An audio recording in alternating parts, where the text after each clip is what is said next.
দিনটি ছিল গণেশ চতুর্থী। আমার গণেশ ঠাকুরকে কিন্তু অনেক কিউট লাগে, আর এই গণেশ চতুর্থীর দিন কিন্তু আমার ফ্রেন্ডের সাথে দেখা হয়ে গিয়েছিল। আমাদের কিন্তু এরকম পুজো লাগলেই কিন্তু সবার সাথে সবার আবার দেখা হয়ে যায়, কারণ ওরাও যায় সেখানে আর আমিও যাই সেই মন্দিরে, সেই জন্যে। কিছুক্ষণ বাদে কিন্তু পুজো শুরু হয়ে গিয়েছিল, তাই পুজোর সব জিনিস কিন্তু আমরা গুছিয়ে নিচ্ছিলাম। আর সেখানে গিয়ে জানতে পারি আমি যে বাড়ির থেকে ফুল নিয়ে আসতেই ভুলে গিয়েছিলাম। পরে আমি সেখান থেকে ফুল কিনে নিই, মানে পরে কিন্তু সবার ফার্স্টে এখানে সংকল্প হয়, তাই সংকল্পের জন্য কিন্তু ফুল আর টাকা নিয়ে নিয়েছিলাম। দেন আস্তে ধীরে কিন্তু পুজোর এক এক করে প্রসেস শুরু হয়ে গিয়েছিল।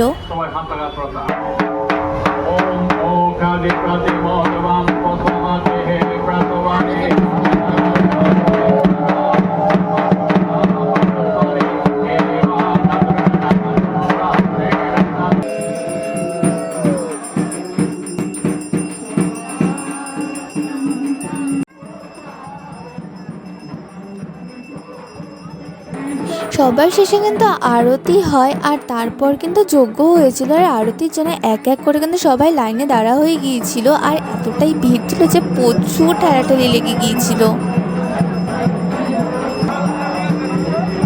আর এটি হলো যজ্ঞের ক্লিপস, কারণ যজ্ঞ করার সময় কিন্তু যেসব নিবেদন করা হচ্ছিল তখন একদমই ভিডিও করা যেত না, আর সেই নারকেলটি দিয়ে কিন্তু যজ্ঞ শেষ হয়ে যায়। আর গণেশ পুজোর প্রসাদ মানে তো লাড্ডু আর মোদক, আর আমার লাড্ডু তো বরাবরই খেতে ভালোই লাগে। আর বাড়িতে তারপর